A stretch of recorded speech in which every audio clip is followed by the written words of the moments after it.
Bismillahirrahmanirrahim. Assalamualaikum warahmatullahi wabarakatuh.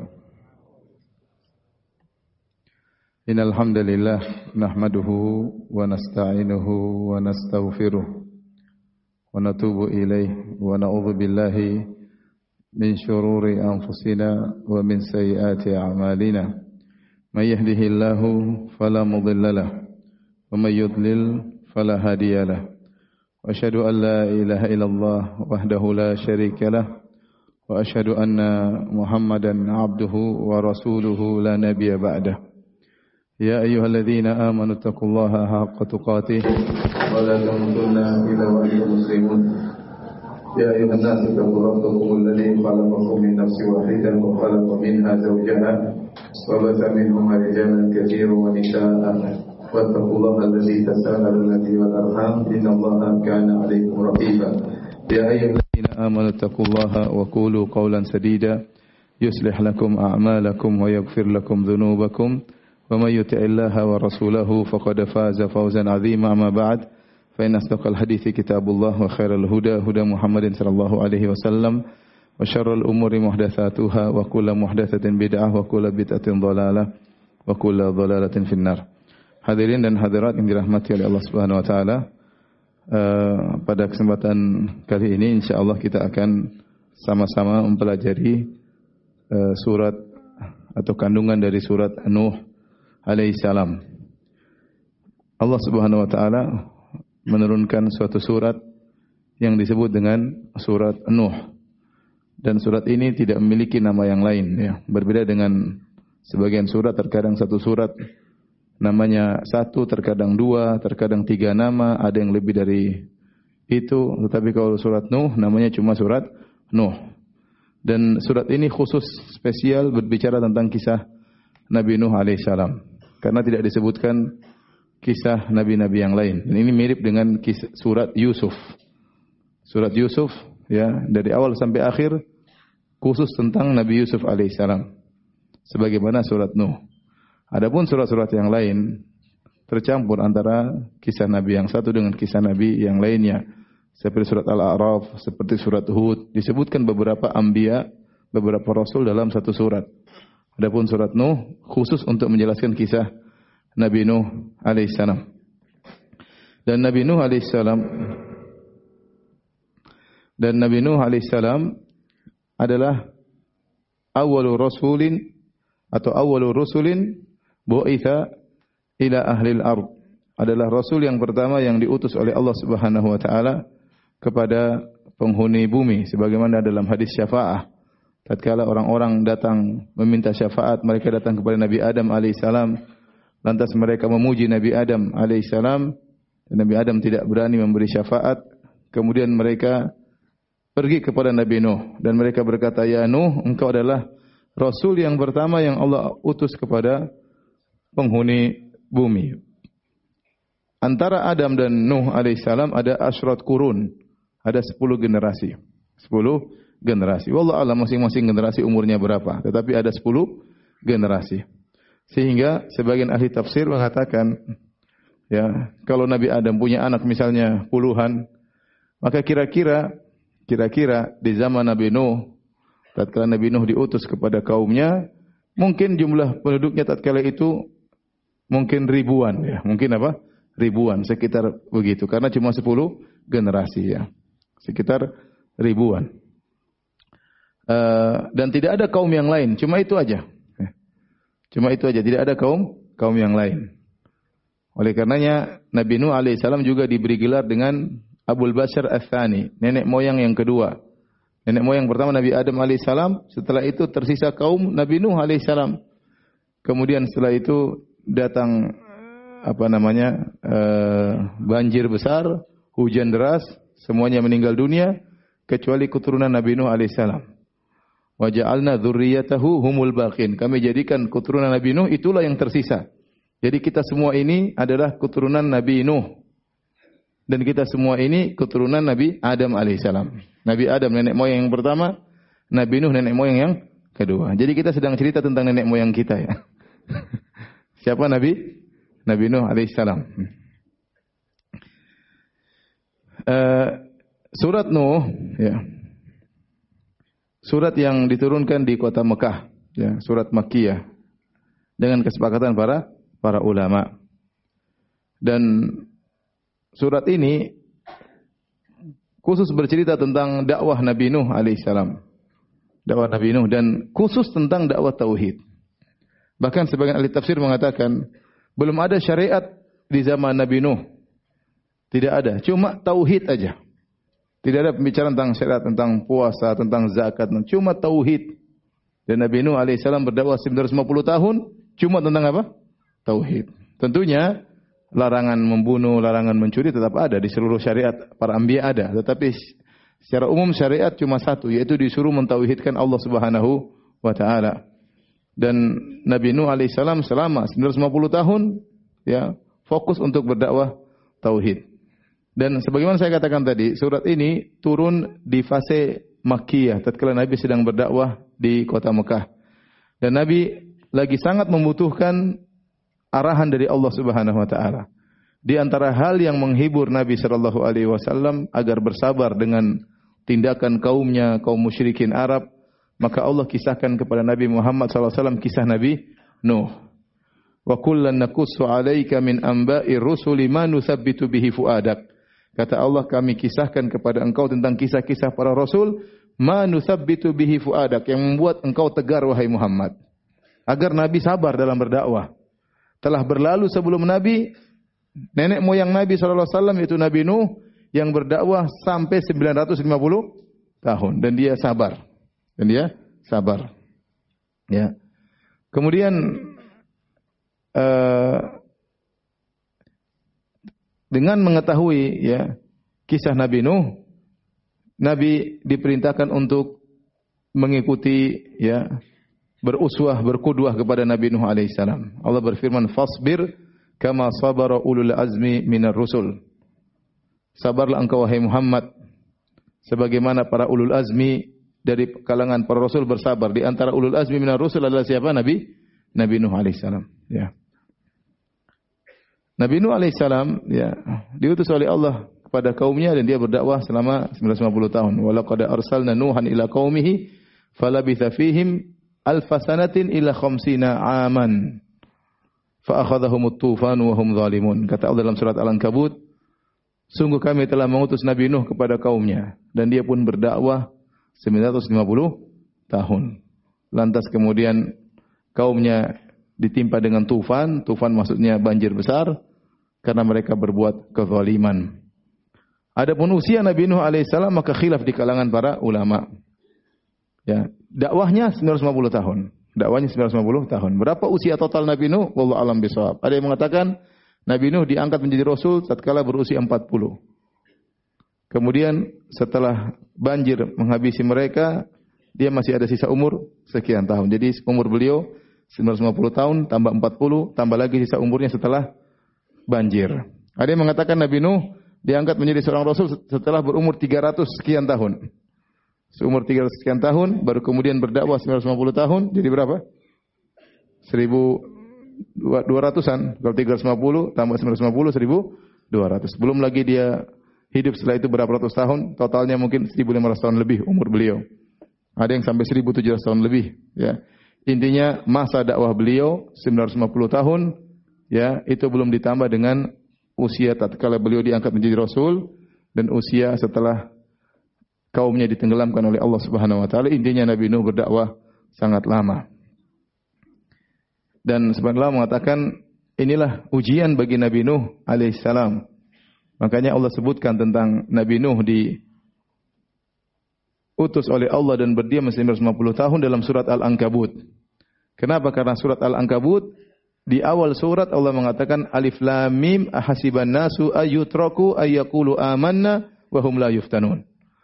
Wa laqad fatanna alladziina min qablihim fala ya'lamanna Allahu alladziina shadaqu wa la ya'lamanal kadzibin. Kata Allah alif lam mim, apakah manusia menyangka mereka dibiarkan mengucapkan kami telah beriman lantas mereka tidak diuji? Sungguh kami telah menguji orang-orang sebelum mereka agar Allah tahu mana yang imannya benar dan mana imannya dusta. Setelah itu Allah sebutkan contohnya Nabi Nuh diuji dalam dakwah. Berdakwah 950 tahun. Yang beriman berapa? Wa ma amana ma'ahu illa qalil. Yang beriman cuma Sedikit kata Allah. Wa ma amana ma'ahu illa qalil. Yang beriman cuma sedikit. Dari sekian banyak pendapat ulama, pendapat yang paling kuat yang beriman bersama Nabi Nuh cuma 80 sekian. 80 sekian. Berarti Nabi Nuh berdakwah 950 tahun, 10 tahun cuma satu orang yang beriman. Kira kalau kita bagi ya. 10 tahun satu orang yang beriman. Subhanallah. Betapa sabarnya Nabi Nuh alaihissalam. 10 tahun berikutnya orang kedua. Kalau kita bagi rata misalnya 950 tahun bagi 80 sekitar 12 tahun satu orang. Baik. Inilah ya surat Nuh yang Allah turunkan kepada Nabi Muhammad SAW untuk menghibur Nabi SAW agar sabar dalam berdakwah. Kemudian disebutkan juga surat Al-Ankabut. Dalam surat ini, surat Nuh yang akan kita bacakan tidak disebutkan bahwasanya Nabi Nuh berdakwah 950 tahun. Disebutkannya Nabi Nuh berdakwah 950 tahun dalam surat Al-Ankabut. Dan surat Al-Ankabut turunnya belakangan. Ketika Nabi SAW di penghujung dakwahnya di Mekah dan diusir, hendak berhijrah, maka turunlah surat Al-Ankabut. Sebagai hiburan juga bagi Nabi. Ya Rasulullah, engkau 13 tahun berdakwah di Mekah. Sungguhnya saudaramu Nuh alaihissalam 950 tahun. Ya. Dan itu pun yang beriman cuma berapa orang? 80 orang. Itu pun anak istrinya tidak beriman. Dan ini juga surat diturunkan di Mekah sebagai pelajaran bagi para sahabat. Karena surat ini akan dibacakan oleh Nabi kepada para sahabat. Ya, tatkala itu mereka cuma sedikit. Agar mereka bersabar. Tidak terpedaya dengan jumlah yang banyak. Abu Jahal dan kawan-kawannya banyak. Para sahabat yang beriman sedikit. Ya. Jangan sedih karena telah berlalu seorang Nabi yang beriman kepadanya cuma apa? Sedikit. Padahal dia berdakwah 950 tahun. Kemudian juga surat ini turun sebagai peringatan kepada audiens, kepada madu'in, kepada orang-orang musyrikin Arab. Bahwasanya kalau kalian tidak beriman kepada Muhammad SAW akan menimpa kalian azab sebagaimana menimpa kaum Nabi Nuh alaihissalam. Inilah kenapa diturunkan surat Nuh di fase Makkah untuk menghibur Nabi SAW, untuk menghibur para sahabat dan sebagai peringatan kepada Abu Jahal dan kawan-kawannya. Tapi kita masuk pada ayat yang pertama. Kata Allah Subhanahu wa taala, "Inna arsalna Nuhan ila qaumihi an anzir qaumaka min qabli ay ya'tiyahum adzabun alim." Sungguhnya kami telah mengutus Nuh kepada kaumnya. Yang mengutus adalah Allah Subhanahu wa taala. Inna arsalna. Dan sering saya sampaikan bahwasanya Allah sering menggunakan kata jamak kami ya. Dan itu dalam bahasa Arab tidak melazimkan berbilang, tapi bentuk pengagungan. Kami ya. Sebagaimana kalau saya bilang antum, antum itu artinya kalian. Saya berbicara sama suatu orang saya bilang antum. Terkadang saya bilang antum, terkadang saya bilang anta atau ente ya. Kalau antum berarti ada penghormatan, bukan berarti antum banyak orang. Antum satu, tapi saya panggilnya apa? Antum. Sebagaimana dalam bahasa Indonesia, kalau saya bilang kami tidak mesti saya banyak ya. Artinya ada kata penghormatan. Inna arsalna, kami utus Nuh alaihissalam kepada kaumnya. Dan tidak ada kaum yang lain. Yang ada cuma kaum siapa? Nabi Nuh. Enggak ada kaum yang lain.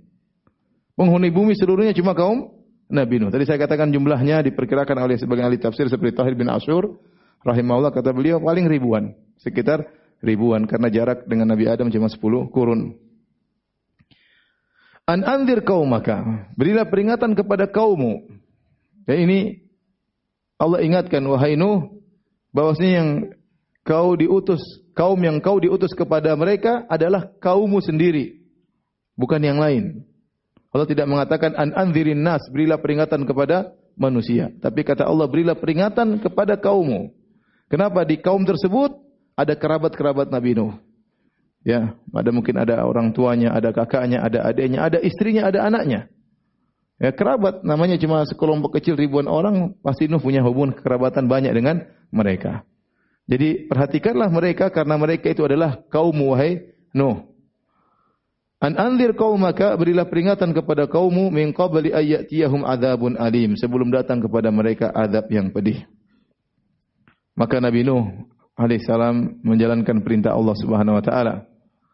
Maka Allah berfirman, qala ya qaumi inni lakum nadhirum mubin, wahai kaumku. Dan ini bentuk kasih sayang Nuh kepada mereka, wahai kaumku. Ya. Nuh ingin menunjukkan inni lakum nasihun amin. Aku ini benar-benar nasihat, memberi nasihat kepada kalian. Aku ingin kebaikan bagi kalian karena kalian adalah kaumku. Kalian adalah kerabatku. Ya qaumi inni lakum nadhirum mubin. Aku ini khusus buat kalian. Makanya didahulukan lakum. Tidak mengatakan ini nadhirun mubin lakum, tapi ini lakum. Aku ini khusus ke sini untuk mendakwahi kalian. Nadhirun mubin sebagai pemberi peringatan yang menjelaskan kepadamu. Saya tidak diutus kepada yang lainnya. Saya hanya diutus kepada kalian. Apa isi dakwah Nabi Nuh alaihissalam? Ani ibudullaha wattaquhu wa ati'un. Sembahlah Allah dan bertakwalah kepada Allah dan taatlah kepadanya. Isinya tauhid karena mereka terjerumus dalam kesyirikan. Mereka terjerumus dalam kesyirikan. Setelah itu kata Nabi Nuh alaihissalam, yaghfir lakum min dzunubikum. Niscaya Allah akan menghapuskan sebagian dosa-dosa kalian. Min di sini yaghfir lakum min dzunubikum. Kalau kita bahasa Indonesia dari. Min sini ada khilaf di kalangan para ahli tafsir. Min ini maksudnya apa? Ada yang mengatakan min untuk litakid. Ya. Ada yang mengatakan min bayaniyah. Ada yang mengatakan min tab'idiyah. Ya, ini bahasa Arab ya, antum tidak begitu paham ya. Atau memang tidak paham sama sekali. Tetapi yang dirojikan oleh sebagian ulama, min di situ min tab'idiyah yang artinya kalau kalian beribadah kepada Allah, bertakwa kepadanya, niscaya Allah akan mengampuni sebagian dosa-dosa kalian. Kenapa tidak seluruh dosa jadi ampuni? Kata para ulama, ya karena ada sebagian dosa yang Allah tidak ampuni yang berkaitan dengan kezaliman di antara mereka. Ya, mereka harus minta maaf di antara mereka. Makanya Allah mengatakan min dzunubikum. Niscaya Allah akan mengampuni sebagian dosa-dosa kalian. Atau ada yang mengatakan maksudnya Allah mengampuni dosa-dosa kalian, sebagian dosa-dosa kalian yang kalian minta ampun darinya. Tidak semua orang tatkala minta ampun dia minta ampun dari seluruh dosa. Ada sebagian dosa yang dia tidak minta ampun darinya. Intinya pendapat yang lebih kuat min di sini min tab'idiyah yang berarti partisiyah yaitu juz'iyah. Niscaya Allah akan mengampuni sebagian dosa-dosa kalian. Kalau kalian bertakwa kepada Allah dan beriman kepadanya, wa yuakhirkum ila ajalin musamma, dan Allah akan mengakhirkan kalian sampai pada waktu yang ditentukan. Artinya Allah akan manjangkan umur kalian. Ya, Allah akan panjangkan umur kalian kalau kalian beriman kepada Allah. Sama seperti man ahabba an yubsatahu fi rizqi wa yusa'a fi athari falyasil rahimah. Barang siapa yang ingin dilapangkan rezekinya, dipanjangkan umurnya, maka sambung silaturahmi. Silaturahmi menambah rizki dan silaturahmi memperpanjang apa? Umur. Dalam hal ini Nabi Nuh mengatakan alaihissalam, kalau kalian beriman, bertakwa kepada Allah, niscaya Allah akan panjangkan umur kalian. Inna ajalallah idza jaa la yuakhkhar. Kalau ya ketetapan Allah sudah datang, maka tidak bisa ditangguhkan lagi. Lau kuntum ta'lamun, kalau kalian mengetahui hal tersebut, ya. Maka kalau kalian tidak beriman kepada Allah, akan ada waktunya Allah akan beri ketetapan kepada kalian. Apakah dengan mengirim azab kepada kalian, maka kalian meninggal dunia dengan azab, atau umur kalian selesai maka kalian meninggal karena tua. Intinya kalau sudah datang keputusan Allah, kalian tidak bisa menghindar. Ya. Apakah dengan azab, siksaan, ataukah dengan memang waktunya kalian meninggal dunia. Setelah itu, Nabi Nuh alaihissalam bercerita menyampaikan kepada Allah Subhanahu wa taala. Jadi kisah Nabi Nuh ini disebutkan dalam beberapa surat. Ada yang mengatakan sekitar 10 tempat dalam Al-Qur'an. Dan sebagian tempat panjang seperti dalam surat Hud. Ya mungkin lebih panjang daripada surat Nuh. Allah sebutkan di dalam surat Al-A'raf, dalam surat Hud, dalam surat Yunus, banyak Allah sebutkan kisah Nabi Nuh alaihissalam dalam beberapa surat. Tetapi kata para ulama, surat Nuh ini adalah khulasah, ringkasan dari dakwah Nabi Nuh alaihissalam. Setelah dia berdakwah lama, kemudian dia pun memberi laporan kepada Allah Subhanahu wa taala apa yang dia hadapi. Maka di sini isinya syakwa.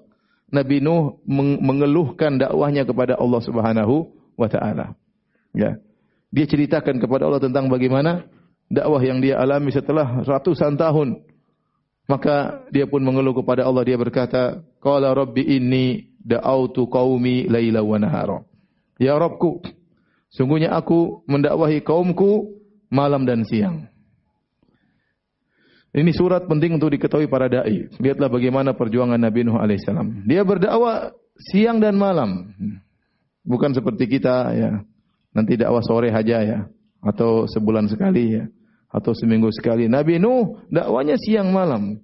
Tidak ada waktu yang tersisa kecuali dia gunakan untuk apa? Berdakwah. Siang malam, bukan seminggu sekali. Bukan sebulan sekali. Bukan sehari 2 kali ya, bukan. Siang malam dia berdakwah. Kenapa didahulukan malam baru siang? Ini da'autu qaumi lailan wa nahara. Sungguhnya aku mendakwahi kaumku malam dan siang. Karena siang adalah tempat bekerja. Kaum Nabi Nuh juga mereka bekerja. Orang sibuk. Maka waktu yang lebih utama untuk didakwahi misalnya pada maghrib. Mereka lagi pulang kerja, Nabi Nuh dakwahi mereka. Di siang hari juga Nabi Nuh berdakwah. Tapi ya lebih mudah Nabi Nuh berdakwah di malam hari karena mereka di siang hari sibuk. Kata Allah, "Falam yazidhum du'ai illa firara." Namun tidaklah menambah dakwaku kepada mereka kecuali mereka semakin lari, semakin kabur, semakin jauh. Nabi Nuh mengeluh kepada Allah, "Ya Allah, aku sudah dakwah ratusan tahun. Tidaklah aku berdakwah kecuali mereka semakin apa? Semakin kabur." Dan ini berat bagi seorang dai. Bayangkan, misalnya kita ceramah di masjid, "Innal hamdalillah," kemudian keluar. "Nahmaduhu wa nasta'inuhu," keluar. Terakhir, "Wa may yudlil fala hadiyalah," tinggal 1 orang. "May yahdihillah fala mudhillalah." Barang siapa diberi petunjuk tidak ada yang bisa menyesatkannya. Wa man yudlil, barang siapa disesatkan fala hadiyalah. Tinggal ente sendiri, subhanallah. Enggak ada orang. Kemungkinan ini berat sekali bagi seorang dai. Kita aja dai kemudian si pengajian orang mulai pergi meninggalkan, hati gimana rasanya ya? Ya terasa sakit ya. Apalagi kemudian hilang semuanya, ya, pergi semuanya. Mungkin saya enggak mau lagi dakwah di masjid ini. Saya cari masjid lain. Sebagian orang begitu, sebagian lebih parah. Sudah saya enggak mau dakwah. Di masjid manapun dia tidak mau. Ya, tapi makanya Nabi itu sampaikan, ya saya sudah berdakwah semaksimal mungkin, bukan cuma seminggu sekali, bukan cuma sebulan sekali. Siang malam saya berdakwah. Tetapi tidak semakin saya dakwahi mereka kecuali mereka semakin kabur. Subhanallah. Kemudian Nabi Nuh terus mengeluh kepada Allah dan ya, sampaikan kepada Allah, dia seakan-akan report kepada Allah. Inilah ya laporan saya kepada engkau ya Rabb, saya jalankan perintahmu tapi kondisinya demikian. Wa inni kullama da'autuhum. Ya. Dan sungguhnya aku setiap kali mendakwahi mereka, litaghfira lahum, agar kau mengampuni mereka. Nabi Nuh yang jelaskan, saya ini dakwahi mereka ya Allah, bukan untuk kemaslahatan saya, litaghfira lahum, agar engkau mengampuni mereka. Benar-benar Nabi Nuh tulus, dia berdakwah untuk kaumnya. Karena di antara kaumnya ada kerabatnya, ada keluarganya, ada istrinya, ada anaknya. Saya mendakwahi mereka agar engkau mengampuni mereka ya Allah. Bukan untuk saya, untuk mereka. Apa yang mereka lakukan? Ja'alu asabi'ahum fi adhanihim. Mereka masukkan jari-jari mereka di telinga mereka. Yang bisa dimasukkan telinga berapa jari? 1 paling, 1 sama? 1. Tapi di sini Nabi Nuh menggunakan ibarat ja'alu asabi'ahum. Mereka memasukkan jari-jari mereka. Ada 2 tafsiran, maksudnya mereka memasukkan seluruh mereka masing-masing orang dengan 2 jari, atau untuk hiperbola, mubalaghah, seakan-akan kalau mereka bisa tutup dengan 10 jari, mereka tutup telinga mereka. Cuma yang bisa masuk cuma apa? 2 jari. Dan itu berat bagi Nabi Nuh alaihissalam. Jadi kalau Nabi Nuh berdakwah, kata mereka, sebentar Nuh, sebentar. Mau dakwah sebentar. Gimana rasanya ente berdakwah kemudian orang tutup telinga di depan ente? Di depan Nabi Nuh alaihissalam. Bukan di belakang, nutupnya telinga mereka depan Nabi Nuh alaihissalam. Ja'alu asabi'ahum fi adhanihim. Bukan cuma itu, wastaghshaw thiyabahum. Bahkan mereka mengambil baju mereka, menutup muka mereka. Mereka tidak mau lihat Nuh. Ini Nuh lagi. Nuh datang. Bayangkan, itu dilakukan oleh mereka setiap kali. Kata Nabi Nuh, wa inni kullama da'autuhum. Setiap kali aku mendakwahi mereka, model mereka seperti itu. Bayangkan, ini bukan sehari 2 hari, bukan seminggu 2 minggu, 950 tahun.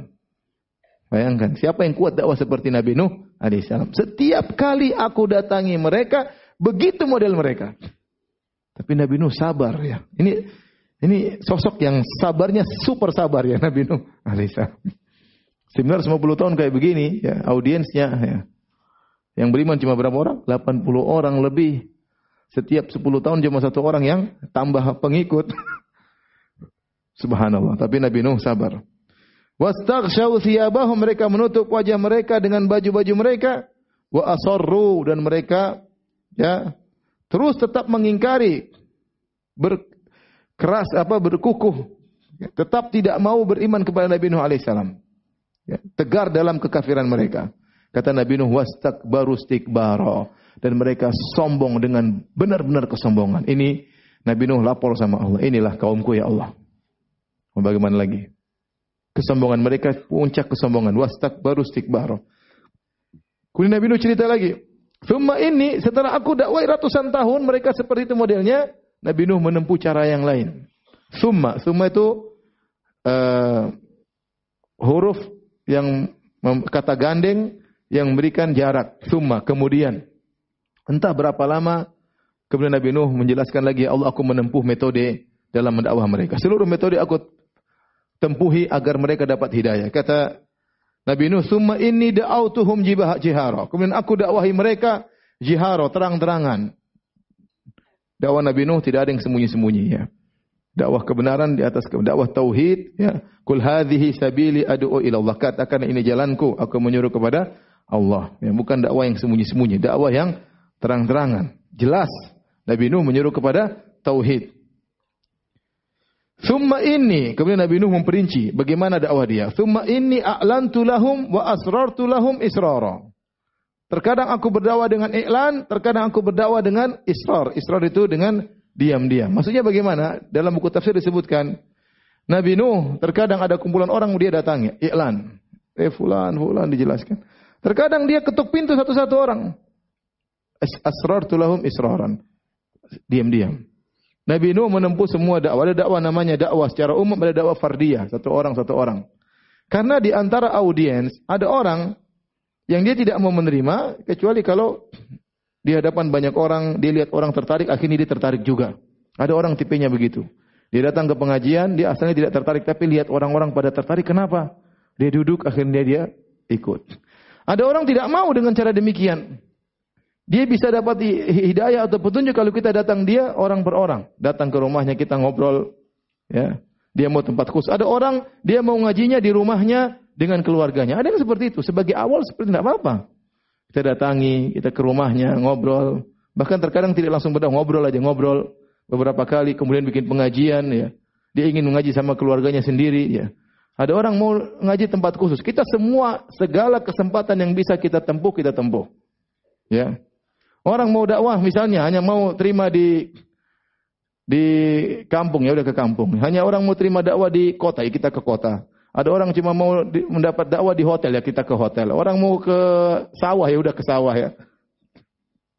Selama ada kesempatan berdakwah, kita berdakwah. Akan tapi jangan menjadikan dakwah kita hanya khusus bagi golongan tertentu.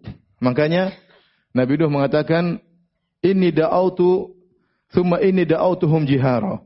Aku mendakwahi kaumku secara terang-terang. Jadi namanya dakwah itu untuk siapa saja, bukan untuk golongan tertentu, bukan untuk mahasiswa doang aja, enggak. Dakwah para anbiya seperti itu. Semua golongan bisa merasakan ya berkat dan nikmatnya dakwah para anbiya. Semua golongan ya. Mau orang kaya, mau orang miskin, mau orang cerdas, mungkin orang yang agak kurang cerdas ya. Semuanya mendapatkan keberkahan dakwah para nabi, karena dakwah para nabi terang-terang. Tapi maksud saya dalam hal ini, segala potensi untuk bisa kita dakwah kita lakukan, ya. Mau dakwah di mana saja. Misalnya kita di mana, mau di masjid oke, di rumah oke, di hotel oke, ya. Selama memang kondusif ya. Di mana saja kita dakwah, di pasar kita berdakwah. Para anbiya dulu jalan ke pasar-pasar, mereka berdakwah. Kalau bisa di pantai berdakwah, silakan berdakwah. Di mana saja yang bisa kita berdakwah. Dengan segala media bisa kita lakukan. Dengan radio oke, dengan televisi oke, dengan medsos oke. Apa saja yang kesempatan untuk kita bisa berdakwah, kita berdakwah. Lihatlah Nabi Nuh alaihissalam, dia menempuh dengan berbagai metode. Terkadang dia datangi orang ramai-ramai dakwah, terkadang datangi orang sendiri-sendiri. Karena sebagian orang terkadang tidak mau menerima kecuali didatangi apa? Sendiri-sendiri. Kata Nabi Nuh alaihissalam, "Faqultu astaghfiru rabbakum innahu kana ghaffara." Aku berkata kepada mereka, "Istaghfiru rabbakum." Mohonlah ampunan kepada Rabb kalian, innahu kana ghaffara. Sungguhnya Allah itu Maha Pengampun. Ghaffara, dosa kalian sebanyak apapun akan Allah ampuni. Dosa kalian berulang-ulang sebanyak apapun akan Allah ampuni. Dosa kalian sebesar apapun akan Allah ampuni. Setelah itu Nabi Nuh alaihissalam menyebutkan keutamaan istighfar dari sisi duniawi. Nabi Nuh tidak berkata kalau kalian beristighfar masuk surga. Ini mereka tidak beriman dengan surga. Ya, mereka tidak beriman dengan apa? Surga. Mereka ingin sesuatu ganjaran yang disegerakan. Dan namanya jiwa itu ingin suatu apa sih? Ganjaran yang disegerakan. Maka Nabi Nuh berbicara tentang ganjaran yang disegerakan. Karena kalau Nabi Nuh bilang surga, surga, surga, mereka tidak mau apa? Dengar. Maka disebut ganjaran-ganjaran yang lain. Selain dapat surga, ternyata beriman kepada Allah, mohon ampun kepadanya, ada juga ganjaran duniawi. Terutama tatkala itu kaum Nabi Nuh dalam kondisi kemarau, dalam kondisi kekeringan, ada di antara mereka yang tidak punya anak. Maka Nabi Nuh menyebutkan ganjaran duniawi. Kata Nabi Nuh alaihissalam, yursilis samaa alaikum midrara. Kalau kalian istighfar, niscaya Allah akan turunkan hujan yang lebat, yang berkah. Wa yumdidukum bi amwalin wa banin. Dan niscaya Allah akan banyakkan harta kalian dan Allah akan banyakkan anak-anak kalian. Wa yaj'al lakum jannatin wa yaj'al lakum anhara. Dan Allah akan membuatkan bagi kalian kebun-kebun. Dan juga Allah akan alirkan bagi kalian sungai-sungai. Ya. Dan ini semua ganjaran duniawi. Dan di sini kita tahu bahwasanya bertobat, beristighfar kepada Allah Subhanahu Wa Taala bukan hanya mendapat ganjaran ukhrawi, tapi juga dapat ganjaran apa? Duniawi. Dan secara umum ketakwaan, ya, itu bukan cuma dapat ganjaran ukhrawi. Maka sebenarnya Allah mengatakan salah satu bentuk suudzon kepada Allah, berburuk sangka kepada Allah, menyangka kalau kita bertakwa kita hanya diberi ganjaran ukhrawi. Tidak benar. Kalau kita bertakwa kepada Allah, bukan cuma ganjaran ukhrawi yang Allah kasih, bahkan ganjaran duniawi juga Allah kasih kepada kita. Di antaranya, wa may yattaqillaha yaj'al lahu makhraja wa yarzuquhu min haitsu la yahtasib. Barang saya bertakwa kepada Allah, Allah akan kasihkan solusi kepadanya dan Allah beri rezeki dari arah yang tidak dia sangka-sangka. Ini duniawi atau ukhrawi? Duniawi. Allah bikin ketenangan hatinya, ya. Ya. Jadi ada kebahagiaan, ya. Alladzina amanu tatma'innu qulubuhum bi dzikrillah. Orang-orang yang tenang hati mereka dan mereka berzikir kepada Allah. Ala bi dzikrillah tatma'innul qulub. Ketahuilah dengan berzikir kepada Allah hati menjadi tenang. Ganjaran duniawi, ada kebahagiaan. Ya. Baik. Diriwayatkan syaka rajulun ilal Hasan. Ada seorang mengeluh kepada Al Hasan Al Basri.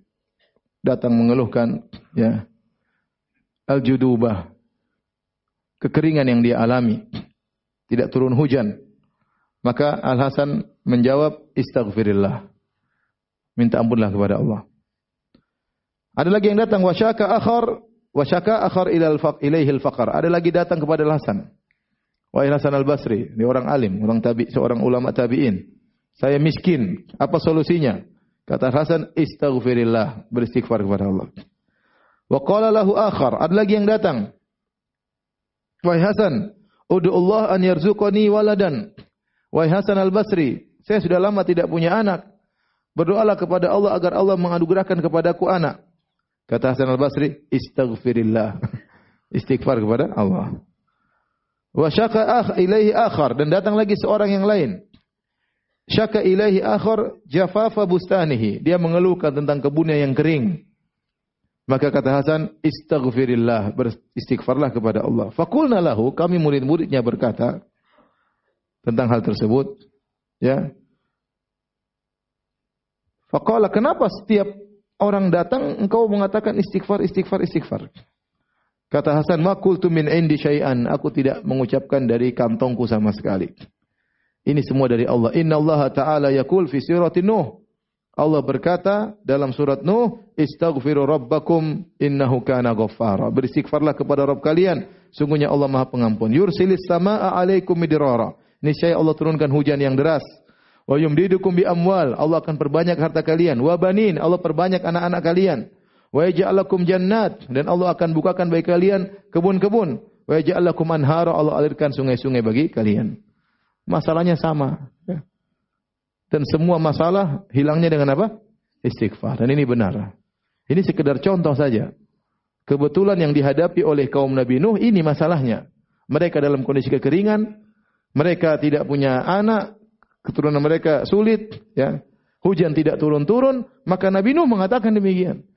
Kalau kalian beristighfar, Allah turunkan hujan, Allah perbanyak anak kalian, Allah perbanyak harta kalian, Allah bukan kebun-kebun, Allah alirkan sungai-sungai. Namun sebenarnya istighfar solusi segala sesuatu. Karena tidak ada masalah yang menimpa kita kecuali karena dosa kita. Masalah apapun. Makanya dalam hadis kata Nabi SAW, "Ma yusibul muslim min wasabin wala nasabin wala hammin wala hazanin wala ghammin wala adhan wala syauka yushakuha illa kafarallahu biha min khotayahu." Kata Nabi SAW, tidaklah menimpa seorang muslim dari rasa sakit, keletihan, bayangkan sakit, letih, kesedihan tentang masa lalu, kemudian kekhawatiran tentang masa depan, gom, kegelisahan hati, adzan, dizolimi oleh orang lain, terinjak duri, kecuali Allah akan menghapuskan dosa-dosa kalian gara-gara itu semua. Berarti semua ini penyebabnya adalah dosa. Seorang gelisah, seorang tidak tenang, ribut melulu sama istrinya, usaha tidak beres, ya. Semuanya. Wa ma asabaka min sayyi'atin famin nafsik. Apa yang menimpa keburukan kepadamu dari dirimu sendiri. Ma asabakum min musibatin fabima kasabat aydikum. Tidak ada musibah apapun yang menimpa kalian kecuali akibat ulah perbuatan kalian. Oleh karenanya dikatakan ma nazala al-bala illa bidzambin. Tidaklah turun bencana kecuali karena dosa. Wa ma rufi'a illa biistighfar atau bitaubah. Dan tidaklah diangkat, ya, hal tersebut kecuali karena dengan bertobat kepada Allah Subhanahu wa taala. Maka yang disebutkan Nabi Nuh ini sekedar contoh masalah yang dihadapi oleh mereka. Sebenarnya istighfar adalah solusi dari segala permasalahan. Seorang berusaha beristighfar dengan baik, bertobat dengan baik, mengenali betul kesalahannya, maka niscaya Allah akan berikan dia solusi. Maka kalau kita dapat di permasalahan, masalah apapun, segera banyak istighfar. Astagfirullah, astagfirullah, astagfirullah. Masalah apapun. Istri lagi ngomel-ngomel, nanti bilang astagfirullah, astagfirullah, astagfirullah. Banyak istighfar. Karena itu menghilangkan problem kita. Dan Allah Maha tahu dengan istighfar kita. Perhatikan di sini.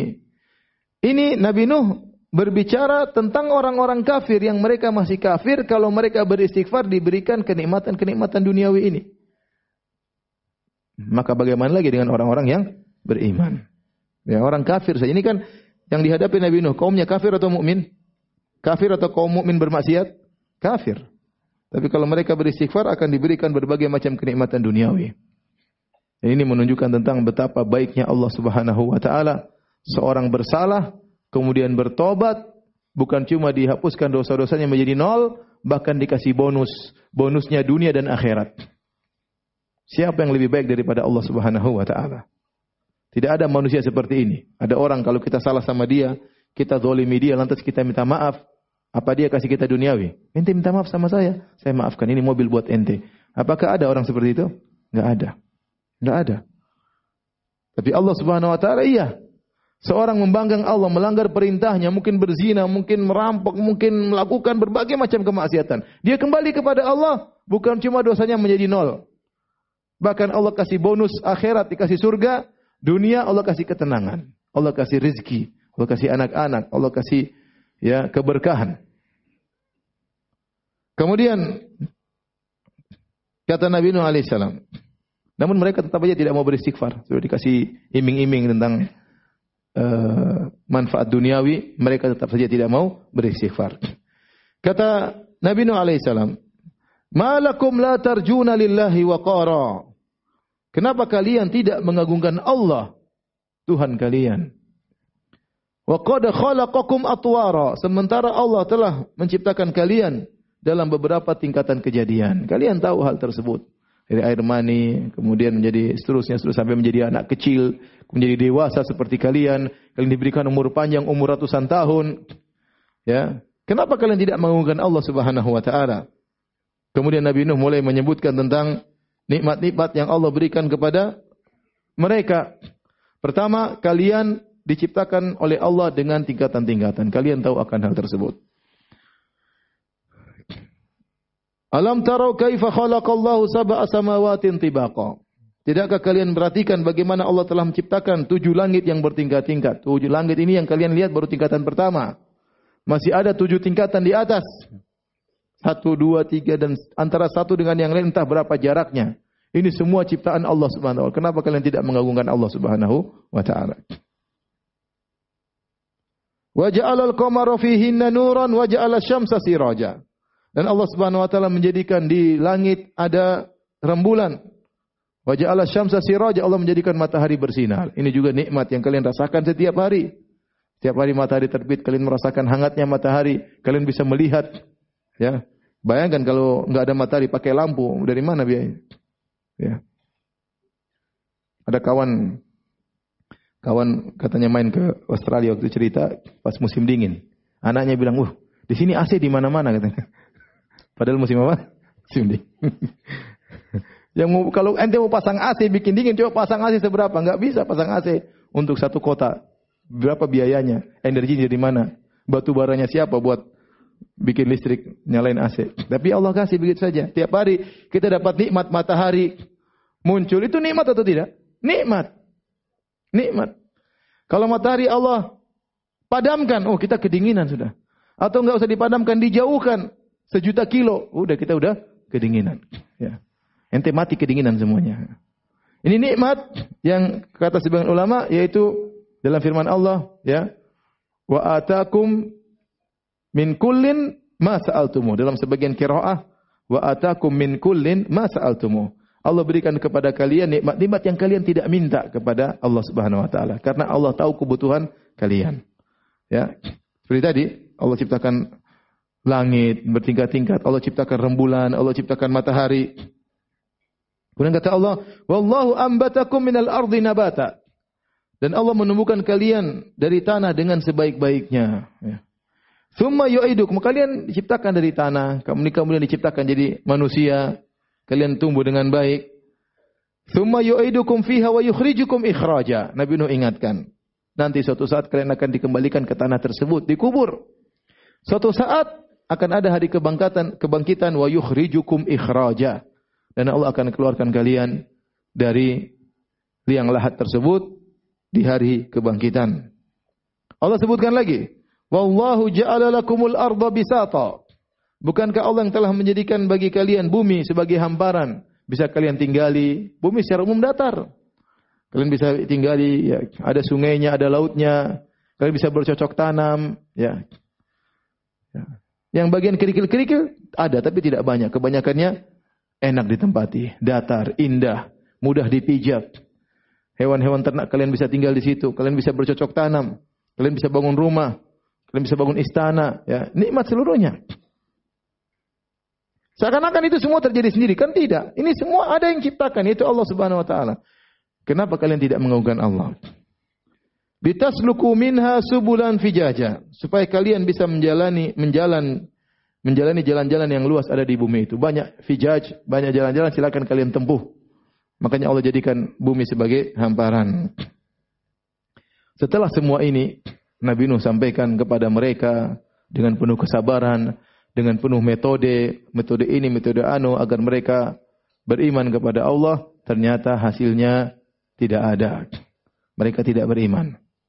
Maka Nabi Nuh syakwa kepada Allah, nyampaikan kepada Allah, curhat kepada Allah. Kata Nabi Nuh, "Qala Nuhu Rabbi innahum asawni." Ya Rabbku, sungguhnya mereka bermaksiat kepadaku. Wattaba'u man lam yaziduhu mal waladu illa khasara. Dan mereka hanya mengikuti orang-orang kaya, al-malak, yang mereka punya harta, ya. Yang orang-orang kaya tersebut tidaklah menambah harta dan anak mereka kecuali semakin menambah kerugian bagi mereka. Ya. Makanya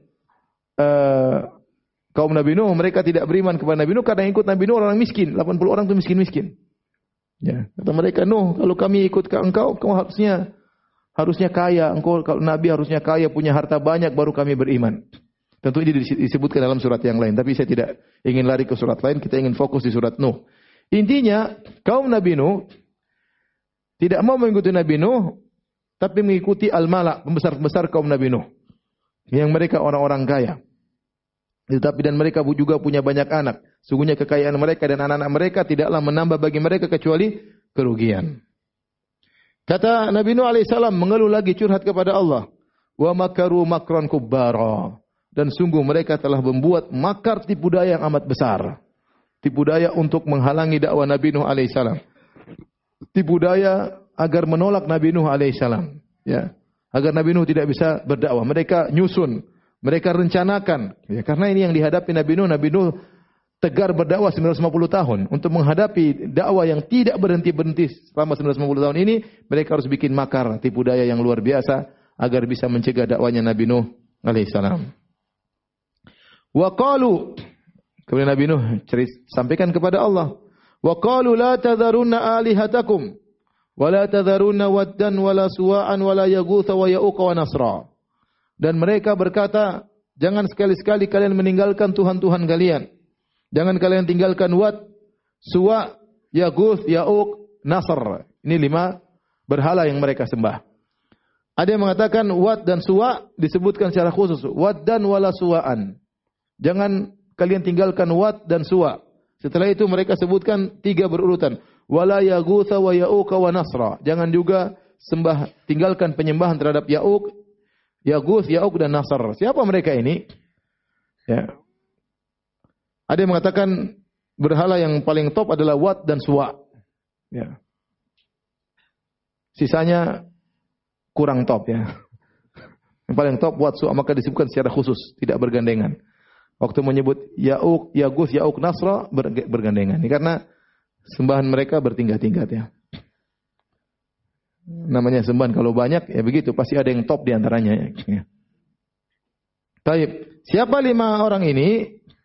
Disebutkan oleh Ibnu Abbas radhiyallahu ta'ala anhuma dalam Sahih Al-Bukhari, haula'i asma'u qaumin asma'u salihin asma'u rijalin salihin min qaumi Nuh. 5 ini adalah nama orang-orang saleh dari kaum Nabi Nuh. Ya. Falamma matu, tatkala mereka meninggal dunia, auhas syaitan ila qaumihi anin sabu fi majalisihim allati kanu yajlisuna fiha ansaba. Setan datang kepada kaumnya, suruh bangun patung-patung di tempat pengajian orang-orang tersebut. Majelis mungkin mereka suka berzikir ibadah, suruh bangun patung-patung. Ya. Wasammuha bi asma'ihim, dan namakan patung-patung tersebut dengan nama-nama mereka. Ini patung Wad, patung Suwa, patung Yaguth, patung Ya'uq, patung Nasr. Ya. Akhirnya fafa'alu walam tu'bad. Mereka pun bangun. Niat pertama seperti yang disebut oleh para ahli tafsir, semua ahli tafsir menyebutkan bahwasanya setan tatkala pertama kali ingin menyesatkan mereka, setan suruh bangun patung-patung dulu dengan tujuan baik agar kalian mengenang orang-orang soleh tersebut, agar kalian bisa semangat beribadah kalau lihat patung-patung tersebut. Ya. Terus, maka mereka bangun. Tidak ada setan bilang syirik, tidak ada. Karena setan tahu kalau langsung bilang syirik tidak berhasil. Setan juga sabar dalam apa? Menggoda manusia. Ya, sabar pelan-pelan. Kalau setan bilang sembah mereka, tidak ada yang mau terima. Ah, ini syirik setan. Ente jangan tipu kita ya. Ya. Tapi pertama kata setan, bangun dulu patung-patung. Tujuannya untuk mengenang, untuk semangat, agar kalau kita ingat mereka, kita jadi termotivasi untuk beribadah. Fafa'alu, akhirnya mereka bikin patung-patung. Falam tu'bad, dan belum disembah. Satu generasi lewat, tidak disembah. Ini tahapan pertama oleh setan. Falamma nusiyal ilm, falamma hala ulaik, wa nusiyal ilm, tatkala generasi yang membangun patung tersebut, yang tahu tujuannya adalah untuk mengenang, meninggal dunia, wa nusiyal ilmu, dan ilmu dilupakan, tidak ada yang ceramah mengingatkan tentang tauhid, ubidat, akhirnya patung-patung tersebut disembah. Lihat bagaimana tahapan yang dilalui oleh setan. Makanya kita pun berdakwah bersabar. Tidak datang langsung dakwah, langsung tembak, main sikat. Tidak, pelan-pelan. Ya. Pelan-pelan. Ada sebagian ikhwan berdakwah, sudah pelan-pelan di kampung, mulai masalah kesyirikan, orang-orang mulai kenal, mulai ini. Kemudian datang seorang dai bilang, ini bid'ah, buyar semua dakwahnya langsung. Ya akhi, sabar ya akhi. Ente jangan rusak dakwah saudara ente. Kita semua sama ingin jelaskan kepada umat bahwa sini tidak boleh, ini syirik, ini bid'ah, tapi ada caranya. Ada caranya. Bukan datang-datang langsung mengatakan ini dan itu. Kenapa ente tidak berani? Ente kalau berani coba ente datang ke sana. Kemana coba? Dia pun orang terkadang dai tersebut pun harus bertahap. Karena dakwah yang benar bukan cuma hanya disampaikan, tapi bagaimana cara menyampaikan. Kita fokus sama syirik. Syirik, kalau orang sedang mengerti ini syirik, baru kita lanjutkan ke berikutnya. Jangan sampai kita bicara tentang suatu bid'ah, ternyata mereka akhirnya menolak dakwah kita dan mereka bertahan di atas kesyirikan. Dan itu bukan cara yang tepat, dan itu kejadian. Oleh karenanya, ya, syaitan tatkala menjerumuskan kaum Nabi Nuh, mereka sabar. Ya. Jadi antara Nabi Nuh dengan Nabi Adam 10 generasi dan belum terjadi kesyirikan. Pada generasi ke-10 terjadi kesyirikan. Ya, setan perlahan tatkala menggoda kaum Nabi Nuh. Dan ini menunjukkan bahwasanya patung-patung tersebut disembah. Tatkala Nabi Nuh mengingatkan jangan berbuat kesyirikan. Malakum min ilahin ghairuh, tidak ada Tuhan selain Allah Subhanahu wa taala, sembah Allah saja. Maka al-mala, para pembesar-pembesar Nabi Nuh juga berdakwah. Kata mereka, sabar, sabar, jangan dengar Nuh. Jangan kalian tinggalkan penyembahan terhadap berhala. Sabar, jangan dengar Nuh. Ya. Jadi ternyata yang berdakwah bukan cuma ahlul haq, ahlul batil juga berdakwah. Yang bersabar bukan cuma ahlul haq, ahlul batil juga bersabar. Animshu wasbiru ala alihatikum. Ya, al-mala berkata wantalaqal mala'u minhum. Berjalanlah para pembesar-pembesar di antara mereka. Berkata, animshu wasbiru. Berjalanlah dan sabarlah untuk menyembah Tuhan-Tuhan kalian. Mereka saling berwasiat juga untuk watawasau bil batil. Ya. Watawasau bis sabar. Sabar dalam kemaksiatan. Bukan cuma kita, mereka juga demikian. Ya. Sebagaimana perkataan orang Quraisy, "In kada la yudhilluna an alihatina laula an sabarna 'alaiha." Orang-orang Quraisy berkata, hampir-hampir saja Muhammad menyesatkan kita kalau bukan karena kita bersabar untuk menyembah Tuhan-Tuhan kita. Hampir-hampir Abu Jahal sesat gara-gara Muhammad. Untung Abu Jahal bersabar menyembah berhalanya ya. Ini mereka ungkapkan. Jadi mereka juga saling bersabar ya. Bersabar, saling merangkul, saling mendukung, saling menasihati. Inilah kerjaan mereka. Jadi Nabi Nuh cerita, mereka ini begitu ya Allah. Ini semua report dari Nabi Nuh kepada Allah Subhanahu wa taala. Wa qad adallu katsira. Ya Allah, sungguh mereka telah menyesatkan banyak sekali yang tersesat. Ya ribuan. Kalau Nabi Nuh kita bilang pengikutnya ribuan, yang beriman cuma 80. Berarti ribuannya semua apa? Musyrik. Wa qad adallu katsira. Sungguh telah banyak yang tersesat. Wala tazididz zalimina illa dhalala. Dan janganlah engkau tambahkan bagi orang-orang zalim kecuali kesesatan. Baik, setelah itu Allah berfirman, "Mimma khati'atihim ugriku." Gara-gara dosa yang mereka lakukan, ugriku, mereka ditenggelamkan. Ya. Allah tidak mengatakan gara-gara lempeng bumi bergerak, gara-gara gunung meletus ya. Semua itu ada sebab, materinya ada. Tetapi apa yang menyebabkan itu ada sebab di balik itu, sebab ukhrawi. Ya. Benar kalau orang dirampok, ketabrak ya gara-gara ketabrak mobil ya. Dia enggak lihat ketabrak. Tapi kenapa dia enggak lihat? Kenapa ini nabrak? Kenapa lempeng bumi kok di situ bergerak? Kenapa ada? Karena ada di balik itu yaitu kemaksiatan. Ada kemaksiatan.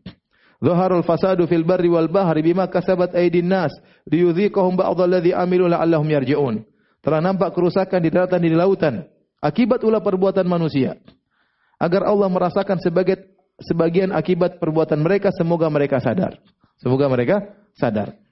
Jadi Allah jelaskan kenapa mereka ditenggelamkan, mimma khati'atihim, karena dosa-dosa yang mereka lakukan. Ugriku, maka mereka pun ditenggelamkan. Subhanallah kaum Nabi Nuh tawarkan kalau kalian bertobat kepada Allah, Allah turunkan hujan deras, hujan berkah. Tapi tatkala mereka tidak bertobat, tetap turun hujan, tapi hujan penderitaan. Ya. Kata Allah, "Fafatahna Fafatahna abwaabas sama' bima'in munhamir wa fajjarna al-ardha uyunan faltaqal ma'u ala amrin qad qudir. Kami bukakan pintu-pintu langit, maka turunlah hujan yang sangat deras dan kami jadikan bumi sebagai mata air. Yang tadinya tidak ada mata air, keluar mata air banyak, keluar air di mana-mana ada air. Dari atas dari bawah. Faltaqal ma', air langit, air bumi berkumpul. Kemudian menenggelamkan mereka. Fa udkhilu nara, lantas mereka dimasukkan dalam api. Fa dalam bahasa Arab adalah litta'kid, menunjukkan waktu tertib tetapi tanpa jeda. Ini sudah sering saya sampaikan juga dalam pengajian tafsir saya. Jadi dalam kata gandeng dalam Al-Qur'an ada wa, ada fa, ada summa. Kalau wa hanya sekedar menggandengkan tanpa menunjukkan tertib. Kalau fa menunjukkan penggandengan tapi tidak ada jeda waktu. Kalau summa menunjukkan penggandengan dan tertib tapi dengan jeda waktu. Contoh saya mengatakan Ja'a Muhammadun wa Khalid. Telah datang Muhammad dan Khalid. Siapa yang datang lebih dulu? Tidak tahu. Yang penting Khalid dan Muhammad sama-sama datang. Bisa jadi Muhammad dulu, bisa jadi Khalid dulu. Saya mengatakan Ja'a Muhammad wa. Datang Muhammad dan Khalid. Tapi kalau saya bilang fa, Ja'a Muhammadun fa Khalidun. Telah datang Muhammad lalu Khalid. Mana yang duluan? Muhammad. Setelah Muhammad siapa? Khalid. Apakah antara Khalid dan Muhammad ada jeda? Tidak, langsung. Datang Muhammad fa Khalid, setelah datang Muhammad langsung siapa? Khalid. Tapi kalau saya pakai summa, Ja'a Muhammadun summa Khalid, telah datang Muhammad lalu kemudian Khalid. Siapa yang datang duluan? Muhammad. Antara kedatangan Muhammad dengan Khalid ada jeda? Ada. Nah, di sini Allah mengatakan, mimma khati'atihim ugriku, gara-gara dosa mereka, mereka ditenggelamkan. Kemudian Allah pakai fa udkhilu nara. Langsung mereka dimasukkan dalam api. Sebagian ulama tatkala membaca ayat ini kata mereka ini dalil tentang adanya azab kubur.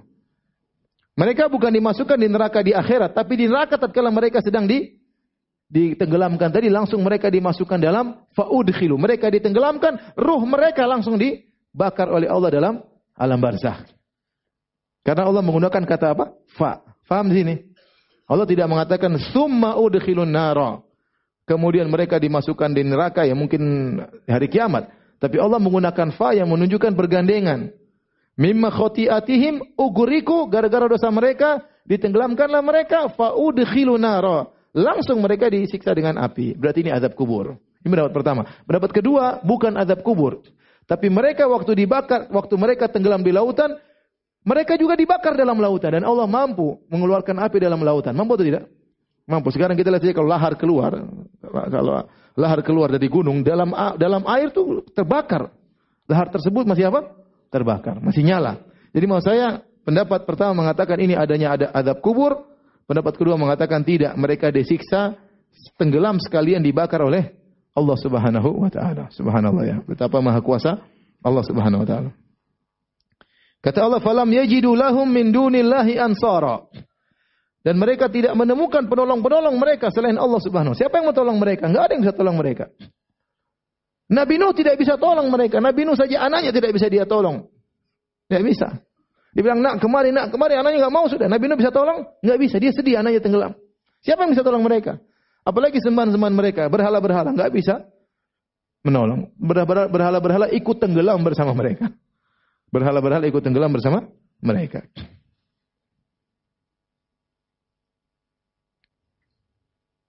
Kemudian kata Nabi Nuh, wa qala Nuhu rabbi la tadhar 'alal ardi minal kafirin dayyara. Setelah Nabi Nuh dakwah begitu lama dan mereka hanya mengejek, hanya menghina, disebutkan dalam surat-surat yang lain, mereka hanya mengejek Nabi Nuh, menghina Nabi Nuh, ya, merendahkan Nabi Nuh, ya. Akhirnya Nabi Nuh berdoa, Rabbi la tadhar 'alal ardi minal kafirin dayyara. Ya Tuhanku, janganlah Engkau biarkan seorang pun di antara orang-orang kafir itu tinggal di atas muka bumi. Itu matikanlah mereka. Matikanlah mereka. Kenapa Nabi Nuh berdoa seperti itu? Apakah dia sudah tidak sabar? Ya. Kenapa Nabi Nuh berdoa seperti itu? Ya, karena Allah sudah mengabarkan kepada Nabi Nuh, annahu la yu'mina min qaumika illa man qad aman. Allah mengabarkan. Ya, kami wahyukan wa ahwayna ila Nuh, dan kami wahyukan kepada Nabi Nuh, kata Allah, annahu la yu'mina min qaumika illa man qad aman. Wahai Nuh, tidak akan ada yang beriman kepada engkau kecuali yang sudah beriman. Itu 80 itu aja. Jadi mereka tidak bakalan apa? Beriman. Tatkala Allah kabarkan Nuh setelah 950 tahun atau 900 tahun Nabi Nuh berdakwah, maka Allah kabarkan, sudah, ini maksimal yang bisa kau dapatkan. Sisanya tidak bakalan beriman. Ya. Makanya Allah menggunakan kata lan. Annahu lan yu'mina min qaumika. Tidak akan beriman dari kaummu kecuali yang sudah terlanjur beriman. Saat itulah Nabi Nuh kemudian berdoa. Dia terus ngapain lagi? Nabi Nuh berdoa ya, agar Allah matikan mereka. Kenapa Nabi Nuh berdoa? Nabi Nuh berkata lagi, innaka intadharhum yudhillu ibadak. Ya Allah, kalau kau biarkan mereka di atas muka bumi, mereka akan menyesatkan yang lainnya lagi. Sudah tambah banyak lagi orang kafir. Wala yalidu illa fajiran kafara, dan mereka tidak melahirkan kecuali yang fajir dan kafir. Fajir itu rusak dari sisi amalan, kafir rusak dari keyakinan. Fajir maksudnya mungkin mereka berzina, mereka membunuh, mereka merampok. Kafir, keyakinan mereka rusak. Fajir, kafir. Kenapa Nabi Nuh mengatakan demikian? Jadi disebutkan oleh sebagian ahli tafsir, Nabi Nuh itu mendapati sebagian kaum yang mungkin umur mereka tidak sepanjang Nabi Nuh. Mungkin 300 tahun tewas. Punya anak, anaknya juga ternyata kafir. 300 tahun lagi tewas, cucunya juga kafir. Jadi Nabi Nuh ini pengalaman, ini anak, bapak, tetek, nenek, semuanya apa? Semuanya kafir. Ya. Jadi hal ini yang buat Nabi Nuh akhirnya berdoa, ya Allah hancurkan mereka. Kenapa? Pertama, Nabi Nuh sudah pengalaman, mereka setiap punya anak, cucu dan cicit semuanya apa? Kafir. Yang kedua, Allah sudah mengatakan mereka tidak bakalan beriman. Buat apa? Nabi Nuh berdakwah sampai 1 juta tahun pun kata Allah tidak bakalan apa? Beriman. Yang ketiga, Nabi Nuh tidak ingin mereka semakin sesat, menyesatkan yang lain lagi. Yang keempat, Nabi Nuh ini khawatir mungkin jangan-jangan pengikutnya nanti lama-lama terikut dengan mereka. Maka Nabi Nuh jangan. Kalau mereka hidup, mereka akan sesatkan yang lainnya. Ya, ini di antara sebab-sebab kenapa Nabi Nuh akhirnya minta agar mereka dibinasakan. Yang terakhir, Nabi Nuh mungkin tidak kuat melihat Allah dihinakan. Ya, mereka ini kufur kepada Allah, syirik kepada Allah. Nabi Nuh tidak kuat melihat kesyirikan yang mereka lakukan. Ya, makanya Nabi Nuh berdoa ya agar mereka dibinasakan, karena tidaklah mereka melahirkan kecuali hanya fajiran kafara. Dan Allah kabulkan. Setelah itu Allah suruh Nabi Nuh untuk bikin apa? Kapal. Itulah Nabi Nuh bikin kapal, diejek oleh kaumnya. Nuh, sudah selesai dakwah kah? Ganti profesi kah? Jadi sekarang tukang kayu. Diejek Nabi Nuh alaihissalam. Ngapain ente bikin kapal? Sekarang musim kemarau. Bikin kapal di tengah hutan ngapain? Diejek terus. Setiap orang lewat pasti ngejek Nabi Nuh. Pasti. Nggak ada yang lewat diam-diam, nggak ada. Semua lewat pasti apa? Ngejek. Kullama marra alaihi mala'un min qaumihi sakhiru min. Setiap ada malak pembesar yang lewat, setiap kali kata Allah, sakhiru minhu, pasti ngejek Nabi Nuh. Subhanallah. Tiap lewat diejek, tiap lewat apa? Diejek. Kemudian Allah kabulkan dan akhirnya mereka ditenggelamkan. Nabi Nuh selain berdoa kehancuran kepada mereka, Nabi Nuh mendoakan orang-orang beriman. Dalam doanya kata Nabi Nuh alaihissalam di akhir ayat, Rabbi ghufirli, ya Allah ampunilah aku. Wali walidayya, dan ampunilah kedua orang tuaku. Ini dalil bahwasanya kedua orang tua Nabi Nuh masuk Islam. Kedua orang tua Nabi Nuh apa masuk Islam. Ini dalil bahwasanya kalau orang berdoa, doakan diri sendiri dulu. Yang penting ente dulu. Baru doakan yang lain. Ya, ya Allah rahmati aku dan rahmatilah mereka. Ya Allah ampunilah aku dan ampunilah apa? Mereka. Ya Allah berilah petunjuk kepadaku dan petunjuk kepada mereka. Yang penting kita selamat, orang lain selamat, kita enggak selamat ngapain? Kita selamat dan mereka juga apa? Selamat. Rabbi ghufirli, ya Allah ampunilah aku, wali walidayya, dan ampunilah kedua orang tuaku, waliman dakhala baitiya mu'minan, dan orang yang masuk ke rumahku dalam kondisi beriman. Karena yang ternyata tinggal di rumah Nabi Nuh tidak semuanya beriman, makanya Nabi Nuh kasih syarat. Waktu bicara tentang kedua orang tuanya, Nabi Nuh tidak kasih syarat. Ya Allah ampunilah aku dan ampunilah kedua orang tuaku. Ya. Ampunilah aku dan ampunilah kedua orang tuaku. Ini saya katakan di antara dalil yang disebut oleh jumhur ulama yang mengatakan bahwasanya kedua orang tua Nabi meninggal bukan dalam kondisi Islam, dan itu pendapat jumhur. Pendapatnya Imam Nawawi, pendapatnya Ibnu Katsir, pendapatnya Az-Zahabi, pendapatnya Al-Baihaqi, ya. Jumhur ulama Syafi'iyah mengatakan bahwasanya kedua orang tua Nabi meninggal dalam kondisi tidak Islam, di antaranya Nabi tidak pernah mendoakan kedua orang tuanya. Nabi tidak pernah mendoakan apa? Kedua orang tuanya. Waktu Nabi mau istighfar buat ibunya, ditegur oleh Allah atau tidak? Ditegur. Adapun Nabi Nuh, dia mendoakan kedua orang tuanya. Rabbi ufirli wali walidayya. Ya Allah, ampunilah aku dan ampunilah kedua orang tuaku. Yang mengatakan orang tua Nabi Muslim, ulama belakangan seperti As-Suyuti. Hanya minoritas. Ini memang ada khilaf. Memang ada khilaf. Yang jadi masalah yang tidak bisa menerima apa? Khilaf. Ya. Kemudian waktu beliau mengatakan wali walidayya, ya ampunilah kedua orang tuaku, dia tidak mengecualikan. Berbeda tatkala berbicara tentang rumah. Waliman dakhala baitiya mu'minan. Ya Allah, ampunilah orang yang masuk ke rumahku dalam kondisi beriman. Karena yang tinggal di rumah Nabi Nuh tidak semuanya beriman. Di antaranya istrinya apa? Kafir. Ya. Wa daraballahu mathalan lil ladzina kafaru imra'ata Nuhin wa imra'ata Lut. Dan Allah beri perumpamaan pada orang-orang kafir tentang istrinya Nabi Nuh dan istrinya Nabi Lut. Kemudian di antara yang tidak beriman, anaknya. Subhanallah, saya itu bayangkan bagaimana ujian berat dihadapi Nabi Nuh alaihissalam. Dia berdakwah ratusan tahun, anak sama istrinya tidak beriman. Apa kata orang-orang? Nuh, ente kurang kerjaan, istri ente itu dakwahi. Nuh, anak ente itu dakwahi. Subhanallah, bagaimana sabarnya. Tinggal serumah dengan perempuan yang tidak beriman kepada dia. Nabi Muhammad SAW, Khadijah di rumah. Tempat curhat kepada Khadijah, menenangkan hatinya. Pulang ke rumah ketemu nenek sihir. Keluar ketemu kakek sihir, pulang ke rumah ketemu nenek sihir. Beratnya Nabi Nuh alaihissalam. Anak berandal kurang ajar. Ada yang beriman tapi satu kurang ajar. Ya. Makanya Nabi Nuh mengatakan, waliman dakhala baitiya mu'minan, yang masuk di rumahku dengan keimanan. Dan ini isyarat kata para ulama, Nabi Nuh orangnya terbuka. Ya. Orang mau datang ke rumahnya silakan. Ya. Silakan mau ketemu Nabi Nuh bisa. Ya. Orang mau datang ke rumahnya selama ada waktu dia persilahkan. Waliman dakhala baitiya mu'minan, kemudian Nabi Nuh berdoa untuk seluruh kaum beriman, walil mu'minin wal mu'minat. Dan ampunilah seluruh kaum mukminin, seluruh kaum mukminat. Mencakup yang sudah meninggal maupun yang akan hidup di kemudian hari. Dan ini menunjukkan bagaimana jiwa para nabi dahulu sangat tinggi, begitu peduli kepada seluruh kaum muslimat. Sampai Nabi Nuh mendoakan mereka seluruhnya. Dan dalam hadis disebutkan kalau kita mendoakan kaum mukminin, setiap orang kita doakan kita dapat hasanah, dapat apa? Kebaikan. Wala tazidiz zalimina illa tabara. Dan jangan kau tambahkan bagi orang-orang zalim itu selain kebinasaan. Selesailah kisah Nabi Nuh alaihissalam dalam surat Nuh. Tentunya masih ada kisah beliau alaihissalam dalam surat-surat yang lain, namun fokus kita pada kesempatan kali ini adalah tentang surat Nuh alaihissalam. Demikian saja. Kalau ada yang bertanya saya persilahkan. Wallahu taala alam bisawab.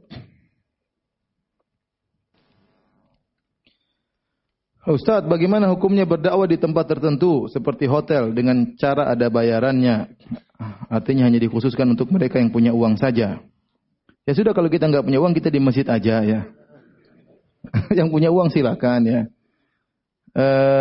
Ya terkadang ada sekelompok orang tertentu yang mereka ingin sekalian jalan-jalan, ada hotel sekalian, mereka juga liburan, nggak pengajian pun tetap bayar hotel karena hotel harus dibayar. Daripada sekedar liburan sekalian apa? Jalan-jalan. Memang kalau ada iklan seperti itu terkadang yang nggak punya uang yang sedih hati ya. Ya sudahlah, antum sabarlah, itulah antum dapat pahala sabar. Tapi bukan berarti kita melarang mereka, karena banyak kenyataan saya ketemu orang dapat hidayah gara-gara seperti itu. Orang-orang yang berduit yang kalau kita suruh ke masjid mungkin mereka nggak mau datang. Nanti setelah itu mereka ke masjid. Setelah itu mereka mau ke masjid. Ya kita husnudzon aja. Ya.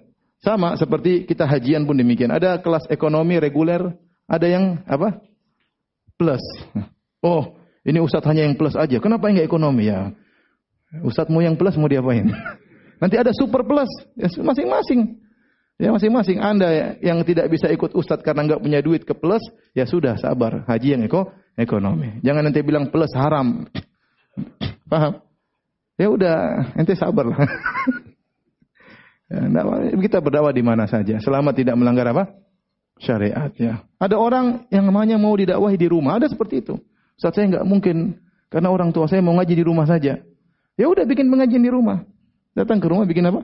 Pengajian. Ya. Yang penting jangan terlalu berlebih-lebihan maksud saya ya. Jangan terlalu berlebihan ya. Ya, karena dakwah ini bukan perdagangan. Dakwah ini bukan apa? Perdagangan ya.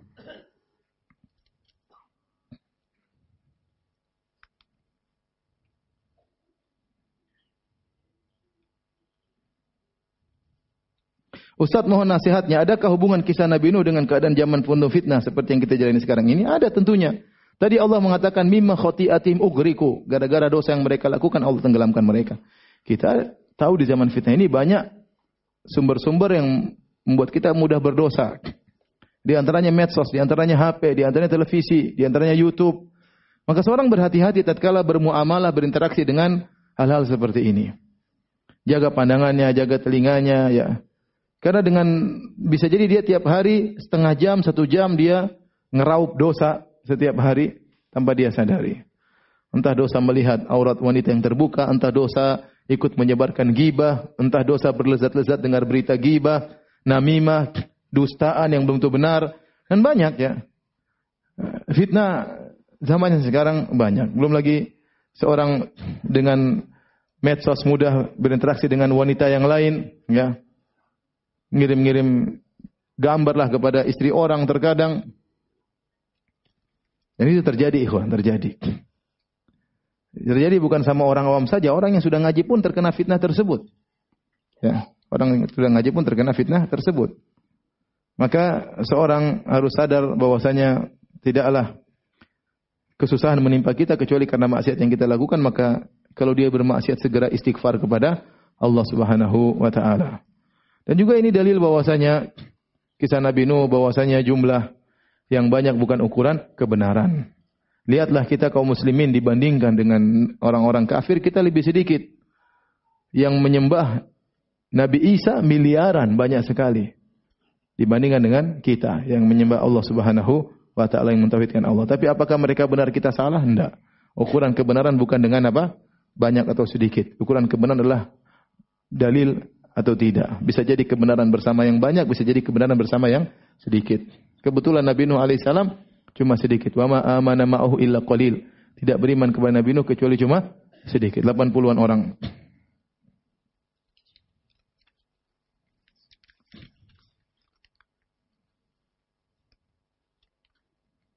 Ustaz, pernah ada berita kapal Nabi Nuh ditemukan di sebuah bukit. Apakah berita itu benar? Wallahu a'lam bishawab. Memang Allah mengatakan wastawat 'alal judi. Kapal Nabi Nuh kemudian ada di sebuah gunung namanya Al-Judi, ya. Pakai iya, Judi, ya. Tetapi gunung tersebut di mana, wallahu a'lam bishawab. Ingat, ini sudah ribuan tahun yang lalu. Apa kapalnya masih ada? Ya. Wallahu a'lam bishawab, ya. Apakah ada beritanya, saya tidak tahu.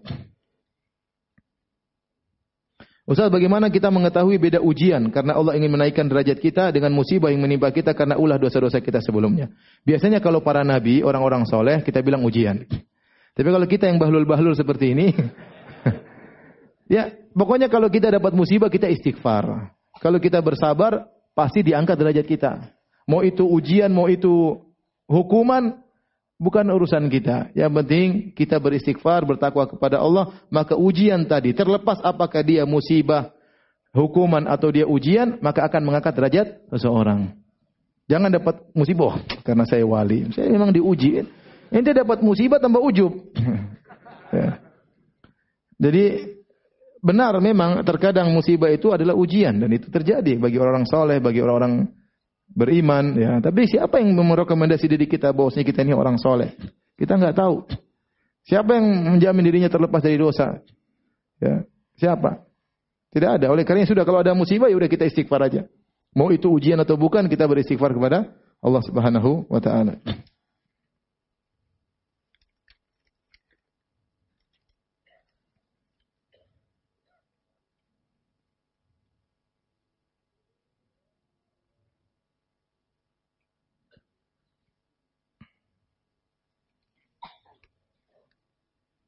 Adakah sekolah online, sekolah tinggi online yang membantu kita untuk memahami syariat-syariat Allah dan kitab-kitab tafsir? Saya tidak tahu.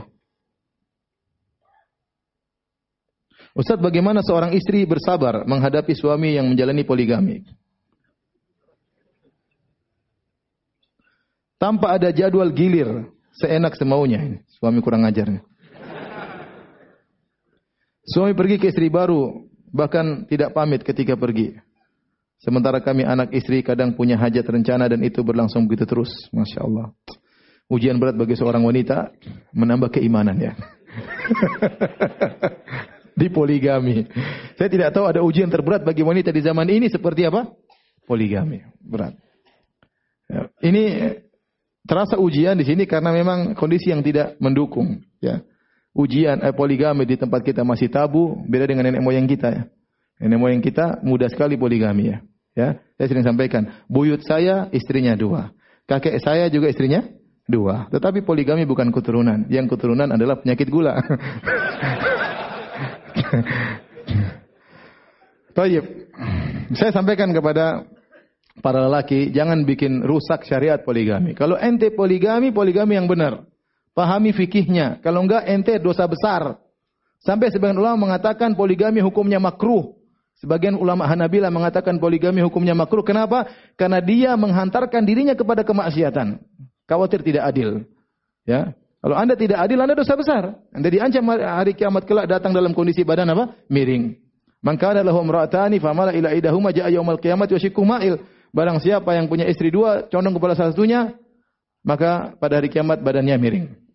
Tapi kalau Anda mengerjakan syariat poligami dengan baik, dengan adil, dengan penuh kesabaran, ya, maka insya Allah syariat poligami jadi indah sehingga banyak wanita tidak takut di poligami.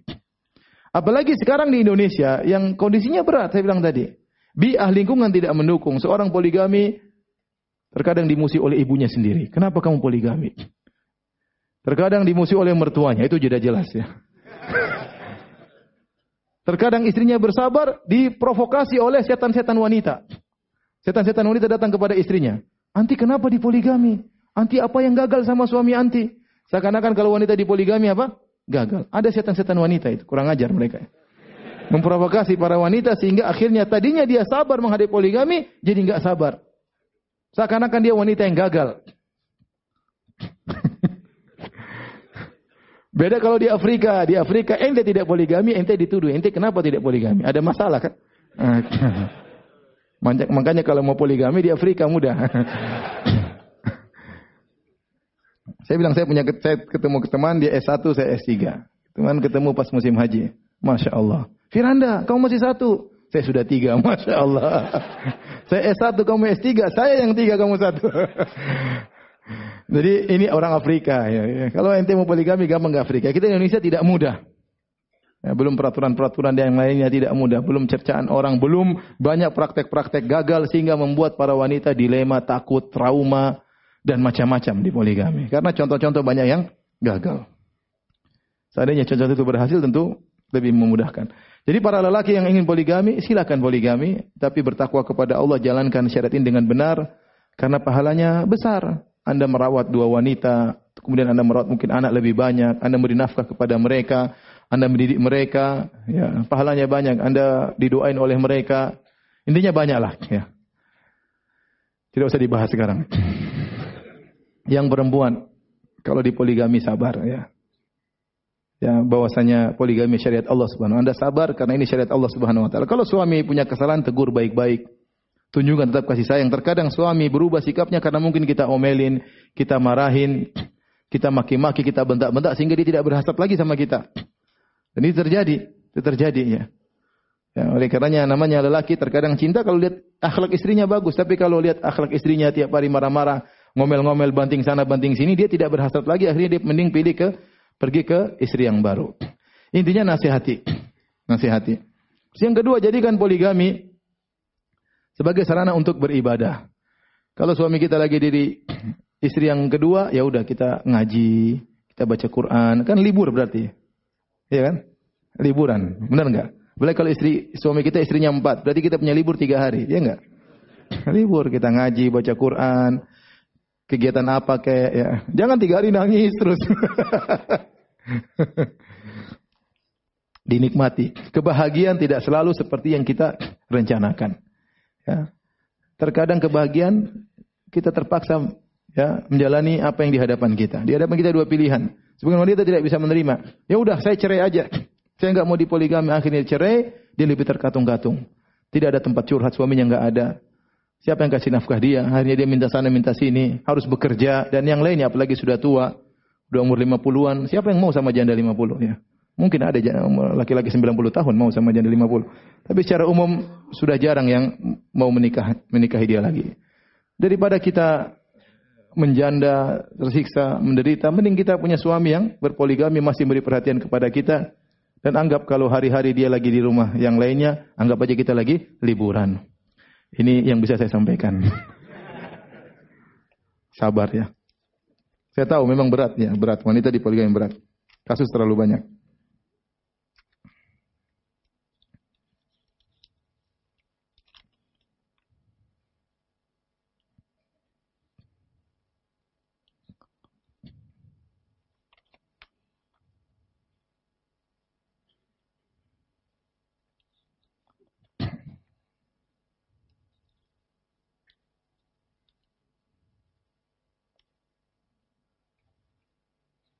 Kenapa surat Nuh tidak memakai An-Nuh seperti surat yang lain? Karena Nuh nama orang. Nama orang tidak perlu pakai An-Nuh alif lam seperti Musa ya. Musa, Adam, tidak ada Al-Adam. Am-Musa, enggak ada. Al-Musa. An-Nuh enggak ada. Nuh nama orang ya. Kalau Al-Baqarah, Baqarah ada Al-Baqarah. An-Nisa itu bukan nama orang ini ya, karena dia enggak ngerti bahasa Arab ya.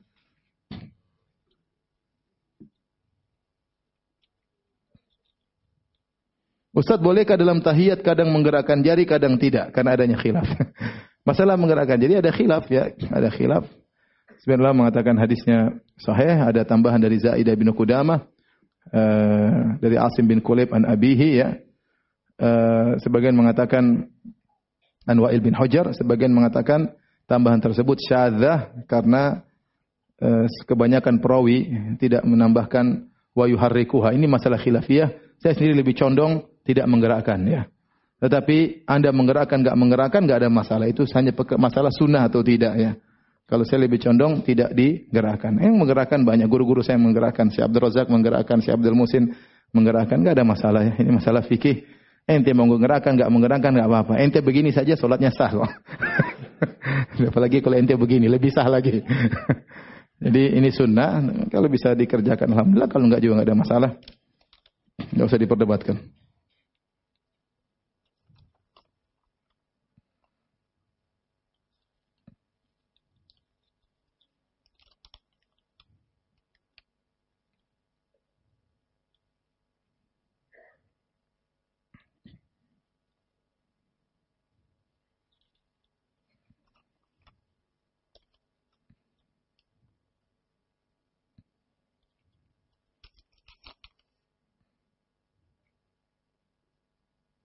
Ustaz, ana mau bertanya, berdakwah di mana saja, tapi ana jarang lihat ustaz sunnah dakwah di televisi nasional.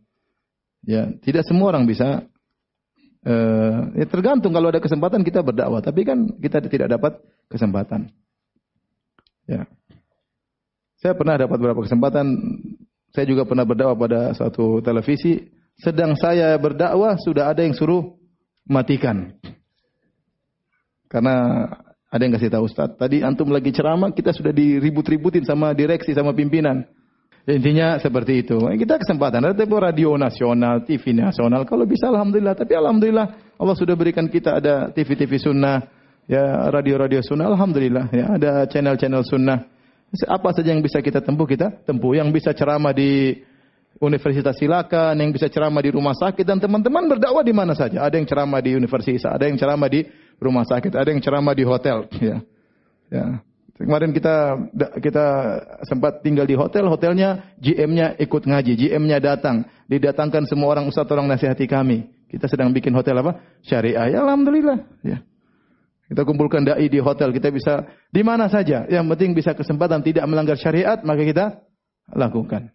Selama bisa berdakwah, mumpung kita masih bisa berdakwah. Kita khawatir datang suatu zaman kita nggak bisa berdakwah. Seperti yang dialami oleh kawan-kawan saya banyak di mancanegara. Sudah dapat gelar doktor nggak bisa berdakwah. Dakwah sedikit ditangkepin, dakwah sedikit harus laporan. Repot. Ya. Alhamdulillah kita masih bisa berdakwahlah. Mumpung kita masih bisa mengemban tugas para nabi, menyampaikan risalah para anbiya. Demikian kajian kita, kurang lebihnya saya mohon maaf. Subhanakallah bihamdik, asyhadu an la ilaha illa anta, astaghfiruka wa atubu ilaik. Assalamualaikum warahmatullahi wabarakatuh.